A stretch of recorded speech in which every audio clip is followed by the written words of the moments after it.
What up, bros? Bat Drew here, and with me today, Flashman. And we're gonna delve into a topic that we haven't actually really talked about on the podcast before. Last podcast we did John Cena, Peacemaker, big nerd DC comic fan stuff. So everyone else on the cast, of course, loved to talk about that. We actually got Flashman into Peacemaker. He was not on the boat for that. But if you would ask the other two, um, I guess we can call him Hokey Joker. I change his name every time we do a cast. And GL, they would if you ask them, hey, where do you know John Cena from? They'd be like, Suicide Squad, Peacemaker, duh. But for us, we have I guess what how can you say this? We have a fandom also in the WWE, WWF world. So we knew him way Right. before that. Yeah. We still couldn't see him, but I mean we knew him way back then. Yeah. Stuff will just happen magically with his name attached. I haven't figured that one out yet. Exactly. Yeah, yeah. And I thought, why not?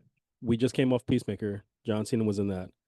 It's 2025. This is his official retiring year from wrestling. So we could talk about that. And Yeah. then also because Flashman is a little bit more invested than I have been in WWE, WWF. We're going to talk a little bit about where it is now, where we came in, and how do we see it going in the future. So, Flashman, I'm just going to jump in and let you. Oh, sorry. Let me say that again. Well, let's start at the beginning. Yeah, You know, Flashman, I I'll let you came jump in. So, I came in at the beginning of the Attitude Era, maybe a little before, and I got to live the life with that. For anybody who's curious, that was my dad. I'm the ugly reject of what he has, but that was my dad. He was the local legend around here. Um, he went by Big Jim here. He was actually John Menton's doppelganger because John had cancer and Dad looked identical to him, weight, strength, everything. He was the one who wrestled in WrestleMania 3 against Andre. So, I mean, when you say I'm a little more invested, it's kind of this side of things. How many of us have an action figure of our dad? exactly.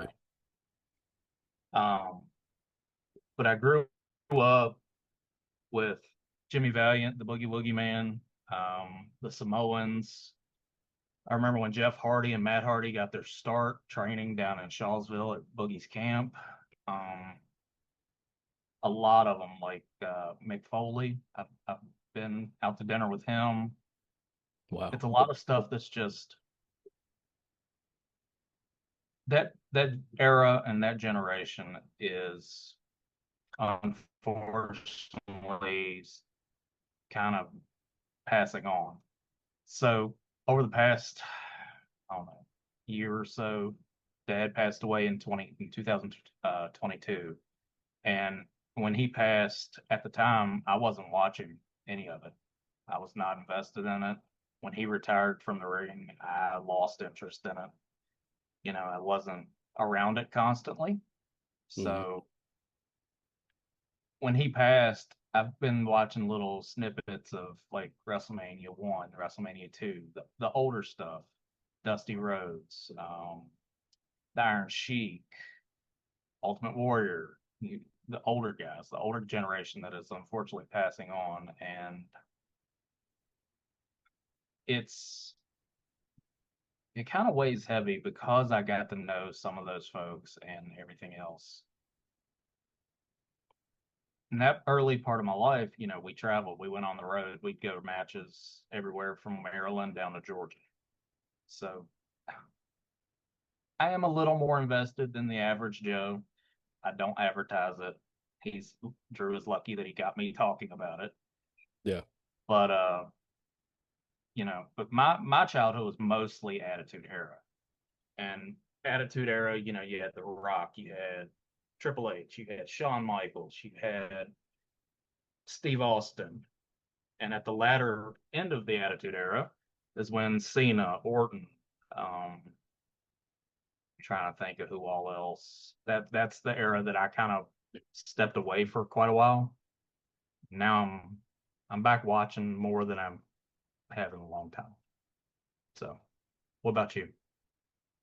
Well, I guess we can both be classified as Old. millennial Falcons.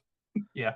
So I did come in at about the same time you did with the Attitude Era, The Rock and Stone Cold, and actually, hey, look at this. Somebody else that we can talk a little bit about with this. Here he comes. I think. Is he coming? Ah, Where'd he go? I don't see him. Do you see him? Hello. Hello. do you have a video, my man? I do not, unfortunately. Oh, that's fine. We'll That's just let fine. you talk, and I'll put up a thing that represents you. Just joining us is Mr. K. Well, we'll call him Mr. K. Welcome, Um, welcome. we well, Flashman here. Josh just asked me where I came in on WWE, WWF when I started watching, and I told him it was about the Attitude Era time. So around popularity of The Rock, Stone Cold, Triple Yep. H when he was still not technically corporate, but kind of corporate. So Sure. around that time. So, Mr. K, when did you actually come in? Because you are a little bit younger than me, not by much, but a little. I actually came into it was still during the Attitude Era, just about. I'm Okay. watching this cat back here. Holy crap. So basically, uh pretty much around the time if I had to wager a guess, it was back. I definitely remember like the Ministry of Darkness for the Undertaker Okay. and all the shenanigans that went on with that. I definitely remember uh like all the Undertaker like crucifixions more or less. So that it was definitely a time to be alive with the Attitude Era. And a time also where I was like, how does this guy have supernatural powers and he's just a wrestler? He could be saving the world. What is he doing? Gosh. Yep. When that lightning would strike the ring post every S- time. So Chills. long, I thought that he actually had supernatural powers. And for a while, too, with Kane talking about Yeah. Undertaker, I thought he could summon fire. And I was like, whoa, I want to do that too. Mom, can I become a wrestler? What do you mean you want me to do math? Okay, whatever. But yeah, I guess we all came in at about watching about the same time. So from that era, what Flashman, what stood out to you the most, or what do you remember about that time that you wish actually still was around right now during this new TKO WWE session? Monday Night Wars Ah, between yes. WCW and the WWF and WWE later on. That right there, it was hard because we would flip back and forth between the channels. What was happening here? What was happening here? I didn't have the luxury of having two TVs back in the early 90s, late mid 90s. So it was like one TV downstairs would be on WCW, the one upstairs would be on WWF, and I got my steps in. Let's just say it that way. Yeah. So that's what I wish we had now. Now it's what you got NXT, Well, it's all still umbrellaed under Umbrella WWE. So, W. Yeah, well, AEW is still separate, but eventually I think they're I going to think it'll probably do wars get. with them. But Mr. that's what I K, miss the competition. yeah, Mr. K, what did you love most about that era that you aren't seeing right now? Because you're still watching currently too, right? Yeah, I'm trying to keep up. Um, as far as what I wish they'd kept, like I feel like they're trying to claw their way out of the whole PG thing since going to Netflix. But like there were a lot more visceral moments back then. Like the things that come to mind readily was I remember um around the era of like the smoking skull belt, like the Rock throwing, I believe it was throwing Steve Austin over a bridge and throwing the belt in with him. Hmm. Like it's like most of the storytelling is done in the ring. There's not really anything like any outside storytelling to that. Like the closest thing you got to that was between The Rock and Cody Rhodes recently, where following him out to the tour bus. Yeah. Um, and then I remember uh DX coming in with the Jeep invading WCW. Yep. Like it's just so rare getting moments like that anymore. 1,000% agree. And to piggyback off of what you both are talking about, what I generally miss from that era, like before Ruthless Aggression, Attitude Era, all that era stuff, is I'll just say, so in case the video doesn't get flagged, a former owner of the company, I say what you want about him, but he was able to tell stories that kept people entertained. Mr. K was just talking about the Rock and Stone Cold feud, how that spilled out. Even Stone Cold and Booker T, how that The have we seen supermarket one. anything in the supermarket? Exactly. I didn't have to say anything else. You knew exactly. You could see Stone Cold drinking milk, looking at Booker T and going, oh, and running at him. And you're like, that's amazing. But yeah, I definitely do miss the The shenanigans continuation. side of it. Yes, Wow. exactly. Like they knew it was not a serious property, but they didn't try to take it too serious. And again, touching on what Mr. K just said about the Rock and Cody Rhodes, like that. Okay, that was cool. That could have went somewhere, but where did it end up going? Really, like it. I felt like it kind of fizzled out Yeah. before. It was like they tried to put the horse in front of the buggy. They tried to do too much before they really knew what was going to go on. Yeah. I could say the same thing about Jey Uso winning the Rumble. I mean, I don't get me wrong. I love that. I was like, hell yeah, let's give him a run. Let's go to WrestleMania. Let's win, which he did. But the way he won kind of threw me off too because he beat Gunther with a submission hold, and I was like, Right. that is very weird. But okay, I can see. Let's see how this goes. And then what? 2 months, and he was off. So again, they didn't know how to keep carrying it. It was what I'm feeling. I think a lot of other fans right now feel that way too.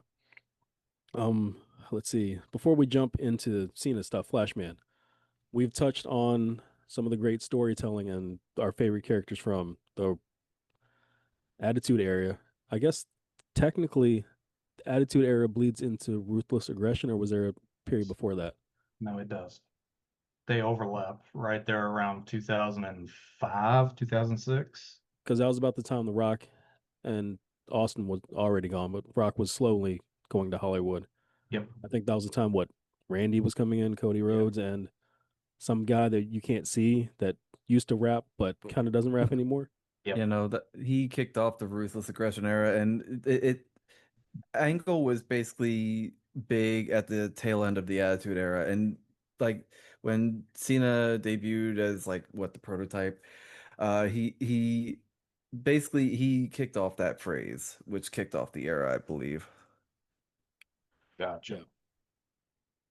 Yeah. And around that time, I mean, I'm by that time, I'm kind of fully invested in watching the show, watching for the stories, watching the characters now.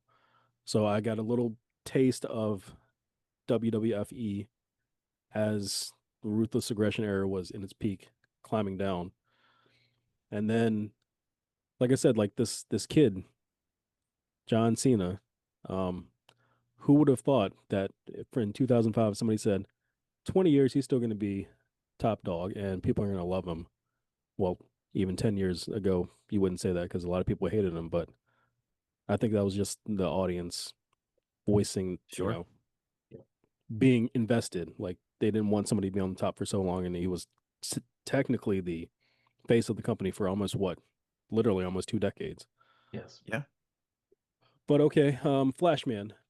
First impressions of Mr. Cena, and throughout his career until where he is now, has that changed? How do you feel like when he first was introduced? What did you think? When he was first introduced, I was still watching.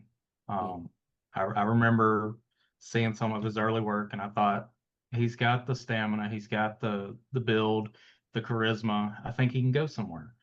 And then, like I said earlier, I stepped away from it for almost all of his career, I hate to say, but I did. But now that I'm back watching it and seeing some of and I've started back with the Netflix deal, right? So I've seen what I've seen from that, and I have to say he's still, for his age, kicking ass. I mean, the man is still taking bumps at what, 50? How old Yeah, is he, bro? Like 50 something, right? we're gonna It's say he's it's 50. crazy. Yeah, So Mr. K. So how do I you hate that feel? he's retiring. Yeah, I kind of do too. I'm Yeah, gonna be no, sad December 13th. John Cena's John Cena's start to you guys can hear me, right? Yeah. Yeah, My thing's yeah. not lighting up. But what John Cena's start when he first like responded to Angle's open challenge, like he had that swagger. He looked very generic, but he had the passion. He had the that explosiveness, and really like tried showcasing what he could do with such a great technical wrestler like Angle. Um, and like he's definitely been in his share of varying match types. Like the one thing that stood out for me, like the most polarizing part of the career was during the WWE ECW invasion angle when he was against Rob Van Dam at One Night Stand. I remember Like that. because that ECW crowd absolutely despised him because they the One Night Stand was in the home of ECW in Pennsylvania. I can't remember what the place was called for the life of me, but no, like it that was one of the crazier parts of his career in my opinion because it was so crazy to see like a rabidly against Cena crowd. And Yeah, because then as honestly, I he thought that crowd shifted was out of honestly, I thought that crowd was if Cena did win, they really were going to riot. That was actually the first time I was really concerned for the Mhm, people involved. But go on. right? And then uh, shifting away from like the Doctor of Thugonomics Cena into Hustle, Loyalty, Respect Cena. Um, like he's definitely created his share of moments from Royal Rumbles to WrestleManias. Like you name it, he's been a part of most of the major events in WWE history. I agree. And so for me, because when he was, I remember Kurt Angle in the ring on SmackDown, and then Cena coming out in his little his little tights and saying ruthless aggression, and then trying to show Angle what he's all about. I was kind of like, oh, that's cool, whatever. Eventually, he rolled into Doctor of Thugonomics, and honestly, to me, that was it was very corny. I was just like, this is just he's so weird. It's weird. But by the time he had changed from that into hustle, loyalty, respect, aka freaking Superman, I think that's when I stopped watching or stopped, you know, checking out every weekly episode. I think that's about the same time streaming started. So I was on Netflix more, not on cable as much. But then again, I was drawn back into WWE actually when in the middle of Roman Reigns' historic 3-year title run because they were talking about Roman Reigns like on ESPN and Right. other places. I'm like, this is weird. Oh yeah, I remember wrestling and stuff. I remember he was from what, the Shield or something. Mhm. So that brought me back in. And it was my goodness, such a different environment from what I remember growing up in and just the faces. And I can remember some of the people being there. I could still see, Randy. Cody was gone by the time I came back in because he was elsewhere. But just seeing how it has changed and grown from in just like what ended up feels like probably only 10 years. Yeah. It The nostalgia bug bit me when I came back in, but at the same time it was like I was remembering meeting a friend from childhood, but he has grown and I guess you could say he's gone down a different path than I expected. Not a bad one, but it was just so different. Yeah. And also I'm gonna say too about Cena because he has been in WWE so long. Um, when I'm going back to Doctor of Thugonomics, I was like, this is so corny. He actually got a rap album out too. This is weird. But since he's been there so long and I've had time to grow and change myself, I actually go back looking at that stuff. I actually listen to his album. I'm like, you know what? This actually is pretty good. And like the things he was doing, I was like, you know what? I can respect it a lot more because back then I was just a kid that was looking at the story. But as I grew up and came back into it, I became more of a man that was understanding the things they're doing for the story, if that makes sense. Yeah, yeah. But yeah, let's see. Speaking of coming back into this new era, Mr. K, did you stay steadily in as a WWE fan from Cena's rise all the way through, or was there a time where you broke off and it was just kind of like, this is crap? What is going on here? I wouldn't say like it was crap per se. Like I will say that I didn't really like I fell off, sure, but I definitely kept in touch with like the highlights and kind of like stayed about like on like what's exactly was happening, seeing what was all going down. But for the most part, I didn't actively watch. Um, just I don't know. Like when they entered the PG era, like I just like that's probably where they lost me the most because it's like they're heavily toning it down. I get what they were trying to do, but it just kind of like lost me a little bit. Yeah, I kind of feel the same way because I think PG era, I was as I was older, I was understanding they're hitting the younger demographic because they want to, start the next generation of fans. But I do kind of feel like they dove into that too much, where they kind of lost some of the hardcore elder fans. But not to the point where I completely stopped. Like you said, Mr. K, I was still keeping up with the, who's who and what's what and big moments. I think I still watched almost every WrestleMania since the first one I've seen. And I think that was WrestleMania 17 was actually the first one that I remember like actually sitting down, getting a DVD and buying and watching because, I wasn't ordering pay-per-view.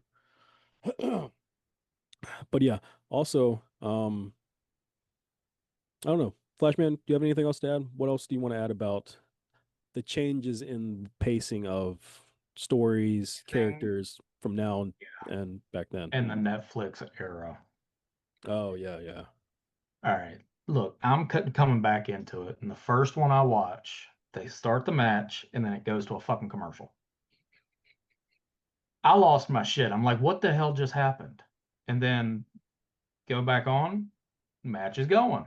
I'm like, all right, maybe it was just somebody hit a wrong button. Nope. Three-quarter of the way the match. Another commercial. So I text the group and I said, what the hell is happening? Why is this like what is going on? I even got on Google and started researching like what in the hell is happening? Why is this doing this? And I still don't have a solid answer, and I would like to smack the shit out of whoever's running the booth personally, but I do agree the Netflix stuff seems very toned down from what I remember and from and I guess it's because we come from the aggression, the attitude era, and it's hard for me. Now I do have some that I enjoy watching. I really enjoy seeing the women Rhea Ripley. athletes. Rhea Ripley to be exact. Yes, yes, I am a Rhea fan. But it's not just because they're women, it's because they go out and perform. And then Netflix cuts the fucking match in half and you just lose what it was. And it Hmm. comes back on, you get invested for another 2 minutes, and then it goes back out for another commercial. So I don't understand that. Yeah, I think they definitely need to figure out pacing with that. But Yeah. to piggyback off of what you just said, I definitely do applaud Stephanie McMahon for when she went through the what was that called, the era where she actually made women wrestlers important because Yeah.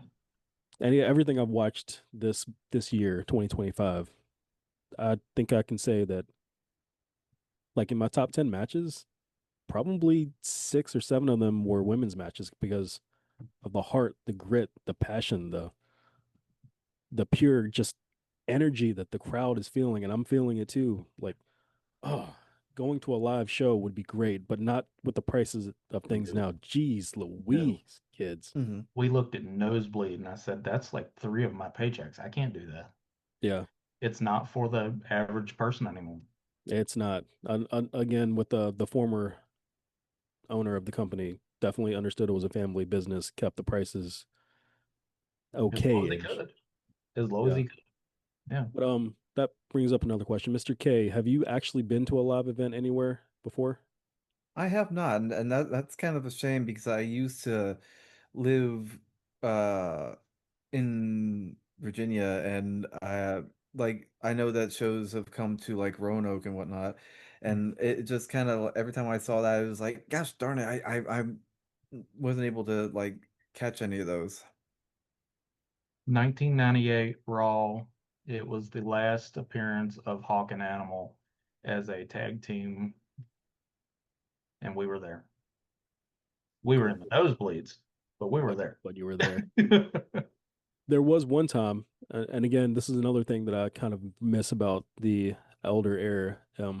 A house show was in Roanoke, and I got tickets for that. I was right behind where the announcers would be, but time got away from me, and I lost track of what day it was, and I was like, "Huh, I feel like I'm supposed to see shit. I missed that show." But yeah, Oh, house shows. That's another thing that I guess they're kind of getting away from. I think that honestly, now that I'm looking at it, back in the day as a kid, if I understood the house shows were coming around and more like, hey, this isn't televised, but you can see all your favorite wrestlers and they're only 45 minutes away from you.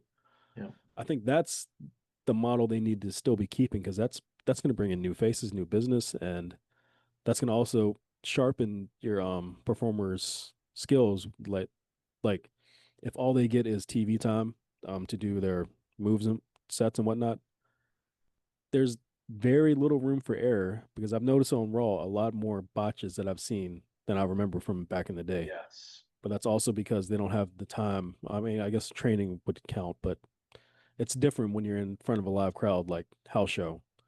You can work out some kinks, you can try out some new moves, you can see does this work, does that not work. I really think they're missing out on that still. Would you guys agree? I think whenever the house shows stopped is right after Dusty Rhodes passed away because he was such a grade A promoter. Oh And yeah. he was avid about house shows and getting the word out and making these matches that people wanted to see. And you would have some highlight level matches on house shows. And you'd get like videos from people's cameras and crap like that, and that's what would surface. So that's when the decline happened. Is again, like I said earlier, back to these WWE legends that are passing away, and there's nobody stepping into those shoes to fill them. There's Yeah. never going to be another promoter like Polka Dot Dusty Rhodes. I'm sorry, it's just never going to happen. That man was a I'm genius. a little confused on like there not being any house shows anymore because I'm on YouTube and pretty often, and I keep seeing shorts and whatnot of like these performers like doing matches, like granted more casually. They're not taking it like super seriously because there's no storyline. Like you get stuff like moments like Solo Sokoa like goofing at the crowd and whatnot. As one example, but like that like it's not I don't know, think they stopped doing it, but I can agree that they probably are doing it less frequently. But Yeah. Yeah, the but pacing. I do see clips of people doing house shows. So I'm not entirely sure what the frequency is on that. I think the idea is they're trying to do less and less because they're thinking of the bigger bucks and pay-per-view events are where you want to see the people, so that's where they're sending the money. But I mean, I understand the what you're saying because I remember I seeing Solo acting goofy, like throwing up the ones when he's about to get slammed off the top rope. The beginning of the year they were still doing house shows, but like we said, I think they're just going slower and slower. And of course, when they're overseas, they're doing more, Yeah, I they guess, just not had one. televised matches and whatnot. But Yeah, they just had one with in Perth yeah, while they're in Australia. but it's definitely not like what it was before, where it's like Tuesday and Wednesday, it's a house show somewhere, and like come see WWE here in Sacramento or somewhere even smaller. But I do vaguely remember hearing, I don't remember where, that they were slowing down some of the stuff because people didn't have enough time to recover.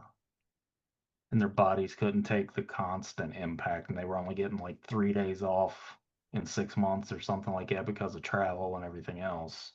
So maybe that's what it is, and that's just I mean, what we're that not could really be, seeing. yeah. And that also could be a reason why these newer generation superstars can go for more miles, I guess you would Yeah. say.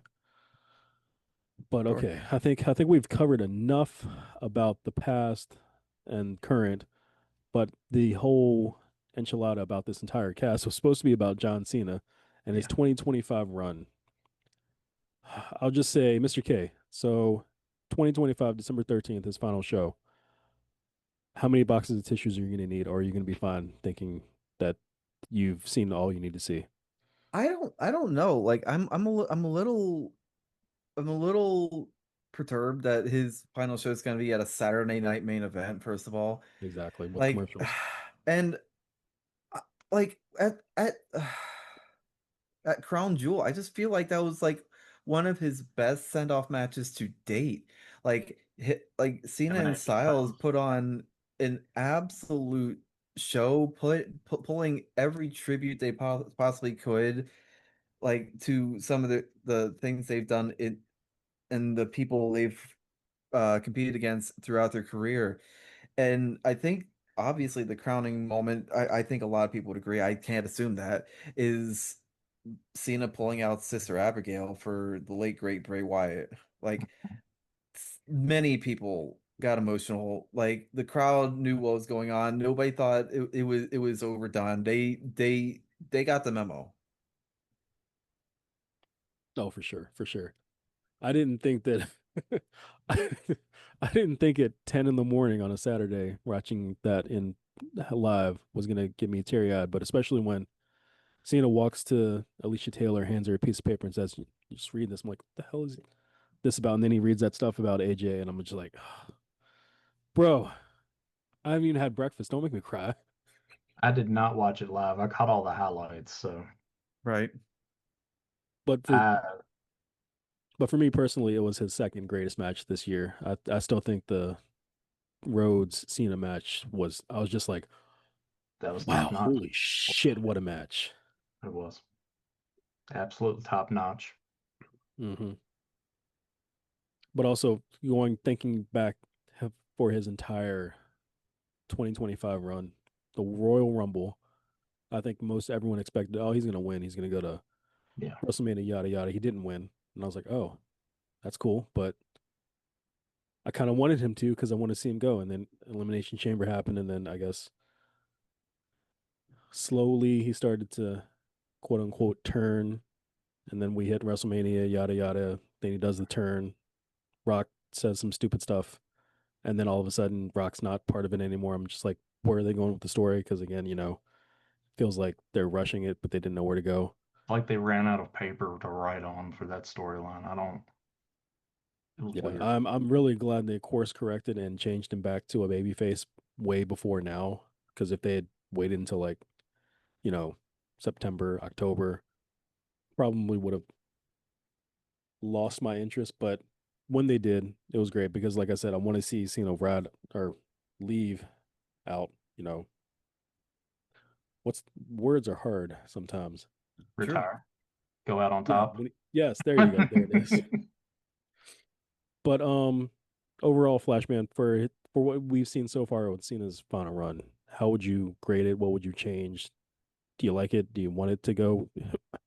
Excuse me. Do you want him to go for another 15 years? Honestly, no. I don't want him to go another 15, but I think he should have went out at WrestleMania. Like WrestleMania 2026 would be ideal. Why would you go out just on a random Saturday show? There's Exactly. something else, some sort of timing conflict with Hollywood or his contract or something that's setting all this at this pace. So I'd like to see.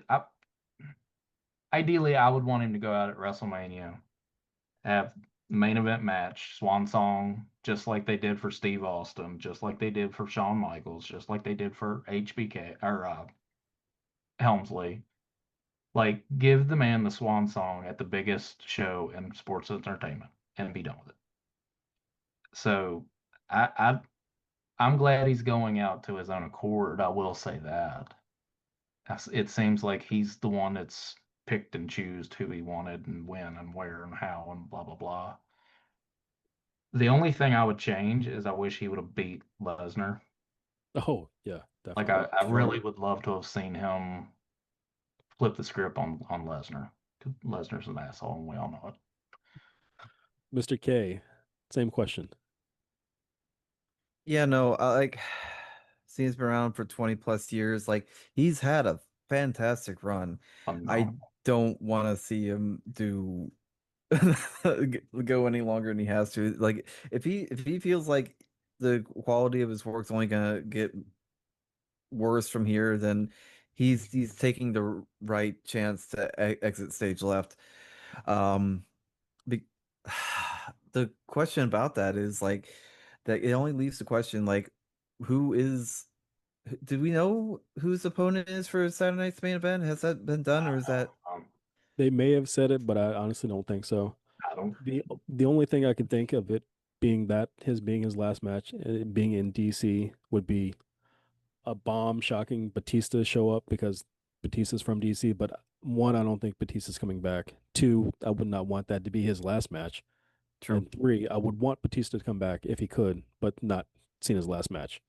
Right. But go on. But yeah, no, like I feel like he's taking this in stride. He's giving everybody a time frame to like wind down. It's like this is it. Like get what you can because like I can't do this anymore. It's the right time, I feel like. And you can see it in his body. His body is breaking down. He can't run all the way to the ring anymore without stutter stepping. Like, and it's age. I mean, age and just constant bruising, constant trauma to every part of his body. So, It's honestly amazing he went as long as he did. And this is yeah. coming and like this dude literally I saw a clip of this again from another interviewer, a prominent interviewer, but like he did some pretty superhuman feats like the holding two people on his back for an Mhm. AA/FU. Yep. And one of those being Big Show is wild enough, but having another person on top of that, what is this? What is he? How? Yeah. But then you've got other people like Mankind that went through complete hell and now he's missing an ear. He's completely missing most of his teeth. Like these men and women put their bodies on such high standards and want to just perform and perform. John has held up very, very well for some of the shit he's done. I Oh yeah, agree. for I sure. Mick mean, Mick though, like I don't think he has any regrets over that, and I think no, like no, God. especially and like going back to John, like I think he also feels like he's got he gave as good as he got, and he's come out pretty lucky considering. Like he's only had to go through rehabilitation for like a handful of injuries. Yeah. Yep. Yeah, I agree. Do I want it to come to a close? No. Do I want anything to end? No. When Supernatural ended after 15 seasons, I was like, no, but everything has to come to an end. I cried. I almost did when I mentioned it. But I think I'm riding on the same sentiments that you guys have just said. He the run has it's been up and down for this year, but as a whole, his career has just been it's been magical and it's been amazing to be a part of it the entire way. Well, mostly when some of us stepped out, but still paid attention to some of the things. Um, I catch myself going back and watching his older stuff too, just to see what was it at like during his prime. oh yeah, And it doesn't fail. I mean, so and yeah, for Me, me, the thing I would change from this year would have been the heel turn. Like if it was going to happen at all, have it happen sooner so it could have ended sooner, but Hmm. or later, and then his last match will be him turning the page and going back to like realizing his wrongs, but that would have been too long invested, I think. But Hmm. what I guess there's what at the time of this, what in the world was that? It was the Thought I heard a ghost. demon outside. But I think there's at the time of we're making this right now, there's four appearances left, I think, I for him. think so. Yeah. I think three. Is it three? Okay. Well, The yeah, it's somewhere around there. So four or three, three what or four. yeah, what are we hoping happens in I guess it's two more pay-per-views and two more Raws, well, one of them the Saturday night main event. What are we hoping to see realistically? I'd like to see him do an AJ Styles match at each with somebody else he's had a rivalry with or Edge. friends with that is I've still heard capable of being in the ring. I've heard rumors of Edge, like but I don't know how plausible they are.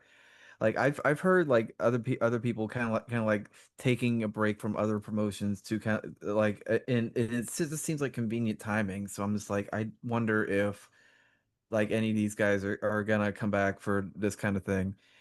But yeah, no, I agree. I just hope that we have shades of like Crown Jewel in like in the bigger matches he has. Yeah. Yeah, I agree. I think for me, it seems impossible, but I would love his last opponent to be the Doctor of Thugonomics. Just somehow he faces himself, Well, all he's and got to do is walk in the ring. I guess that's all he has to do. And then he beats him, and then he has to beat Hustle, Loyalty, Respect John Cena, and then he beats him, and then Then Peacemaker we John Cena comes out or something. That I mean, that would then we that get would just be wild. we We're It'll get be playing fun a to watch. Spider 2K Man, game at this the point. Spider Game, the We Spider are Man meme. exactly. Yeah, yeah, yeah. Oh yeah, like what was 2K24 to 2K23 to 24 it's like Super Cena and he's just has Hmm. to close and he's invisible. It's like yeah, good luck with that. Yep, yep. But wow, I honestly feel like we could keep talking about this subject, just Cena, for the rest of the night. But I feel like we should close this out. But honestly, this has been real fun. I It is. really want to do this one, not this one again, but something like this again. Maybe talking about the Hardy Boys, Oh Dudley yeah. Boys. I could do I mean that. they had they had a They're still going Just too. That's tag yeah, amazing. team. they had a big milestone recently too. They did. That was another Well, touching. I saw the ending where they the Hmm. I'm a big boy. Hmm. I saw the ending where the Dudleys gave The the Hardys boots. their boots. I'm like, oh man. yeah, no, that was wild. Mhm. I have to catch That highlights of most shows because we eh, only do streaming. So I'm like, I don't like know. I can't we're recall. like I remember when I was a teenager, like, and seeing you guys playing the Nintendo 64 WWF games, like back when these guys were in their prime, and in some cases weren't even like nobody thought they were like going to be top performers. They were just on the roster, Yeah. and now you're here, these guys still being relevant. Now you're seeing so many ends to so many eras. It's like it's wild. Yep, I agree. Well, to close this out, Mr. K, did you want to add anything else to the cast? Any last words? Nothing I can really think of. It's definitely been fun, kind of like reminiscing about like the different eras. Granted, it was definitely more focused around Cena and his farewell tour, but uh, Well, we could go into the Hulkamania era. I I don't think think we have John to save Cena that was for another around the time. Hulkamania era. All right, Flashman, is there anything else you want to add, say to end this off? I'd like to thank Mr. K for being here. It's Appreciate nice you. to see a new face, Or hear a new voice? hear a new voice. I don't have a webcam, my bad. It's all good. Um, I hope John Cena continues doing what makes him happy. Couldn't agree more. And I guess for my closing statements, as I'm watching WWE now, how it's growing, how it's changed, some for the better, some for the worse. I think as long as the company keeps their head right and fixes some of these little issues, they have a bright future ahead, especially with the talent they have now. Because I do not, I would not be surprised seeing some of these people, guys and gals, go for 20 years too. And that being said, oh man, it's just good sometimes to kick back and reminisce about things, and also looking forward now to see what could become and should become, and we hope becomes. But yeah, that's enough talking for us for the night. As most nights that you see me on the podcast, I'm Bat Drew here with Flashman and Mr. K, and we will bid you all adieu. Good night. Say your prayers, eat your vitamins. Um, you can't see us anymore because the time is now to close out. Boop. Have a good night.